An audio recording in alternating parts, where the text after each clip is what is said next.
Assalamualaikum warahmatullahi wabarakatuh. Indonesia merupakan negara dengan mayoritas penduduk beragama Islam. Hal ini tak terlepas dari sejarah panjang masuknya Islam hingga berkembang luas ke masyarakat, namun, ada beberapa versi sejarah masuknya Islam ke Indonesia. Mulai dari para pedagang Arab, Gujarat India, sampai Persia. Berikut penjelasannya. Sejarah masuknya Islam ke Indonesia, ada banyak teori yang menegaskan awal mula masuknya agama Islam ke masyarakat Nusantara kala itu. Teori-teori ini diperkuat oleh sejumlah bukti yang mendukung adanya jejak sekaligus proses masuknya Islam ke tanah air. 1. Teori India atau Gujarat. Beberapa sumber lain meyakini sejarah masuknya Islam ke Indonesia terjadi saat para pedagang Gujarat atau India datang pada abad ke-13. Mulanya, para pedagang menjejakkan kaki di Malaka, kemudian berekspansi ke Indonesia, khususnya di pesisir barat Sumatera. Menurut teori ini, kedatangan pedagang Muslim India ke Indonesia yang membawa ajaran Islam melahirkan kerajaan Samudera Pasai. Salah satu buktinya yaitu ditemukannya makam Malik As-Saleh yang merupakan salah satu pendiri kerajaan Samudera Pasai. Corak nisan makam Malik As-Saleh disebut mirip dengan nisan yang ada di India. Corak nisan ini juga disebut mirip dengan nisan makam Maulana Malik Ibrahim, salah satu anggota Wali Songo yang terkenal berperan dalam penyebaran Islam di Indonesia. 2. Teori Arab atau Makkah. Berdasarkan teori Makkah, sejarah masuknya Islam ke Indonesia terjadi pada abad ke-7 Masehi. Beberapa sejarawan meyakini agama ini dibawa oleh para pedagang Muslim dari Arab yang datang ke tanah air. Salah satu buktinya karena beberapa sumber dari naskah Cina kuno menyebut ada sekelompok orang Arab yang bermukim di pesisir barat Pulau Sumatera pada 625 Masehi. Pada saat itu sebenarnya pesisir barat Pulau Sumatera merupakan kawasan kekuasaan Kerajaan Sriwijaya yang beraliran agama Buddha.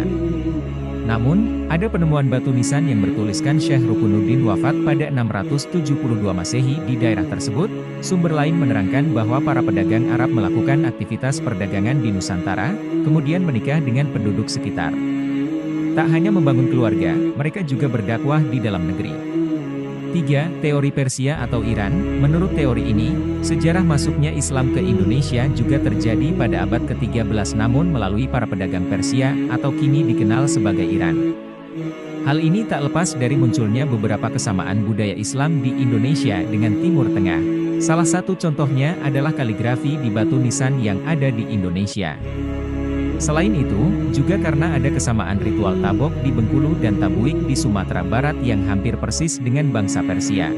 Para sejarawan juga meyakini Islam masuk ke Indonesia karena para pedagang Persia lantaran banyak kata-kata bangsa Persia dalam hikayat Melayu, Aceh, hingga Jawa, namun beberapa pihak menyebut aliran Islam bangsa Persia adalah Syiah. Sementara aliran Islam yang berkembang pesat di dalam negeri adalah Sunni. 4. Teori Cina. Sejarah masuknya Islam ke Indonesia disebut berasal dari Cina pada masa dinasti Tang sekitar 618 sampai 905 Masehi. Panglima Muslim Cina bernama Sa'ad bin Waqash yang aslinya berasal dari Madinah dipercaya sebagai pembawa ajaran Islam ke Nusantara. Sumber lain menyatakan Islam masuk ke Indonesia melalui penduduk Cina yang bermigrasi ke Asia Tenggara, salah satunya Indonesia. Mereka kemudian bermukim di Sumatera Selatan pada 879 Masehi. Ada juga yang meyakini bahwa bangsa Cina membawa ajaran Islam ke Indonesia melalui dakwah hingga lahirnya Kerajaan Demak, kerajaan Islam pertama di Jawa. Sejarah masuknya Islam ke Indonesia juga ada menurut beberapa catatan yang terkuak ke publik. Salah satunya mengenai penyebaran Islam di Pulau Sulawesi. Sejarawan meyakini bahwa Islam masuk ke Sulawesi melalui hubungan kerajaan setempat dengan para ulama Makkah dan Madinah. Selain itu, ada pengaruh dari ulama Minang di Sulawesi Selatan yang kemudian mengantarkan Kesultanan Goa dan Kesultanan Bone untuk memeluk Islam. Sementara di Sulawesi Tengah dan Sulawesi Utara, Islam menyebar karena peran penting dari Kesultanan Ternate dan Kesultanan Gorontalo.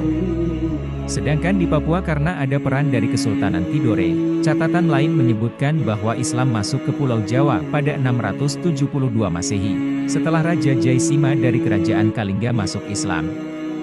Bukti lain keberadaan Islam di Jawa adalah ditemukannya nisan Fatimah binti Maimum di Gresik pada 1082 Masehi. Cukup sekian, semoga bermanfaat. Wassalamualaikum warahmatullahi wabarakatuh.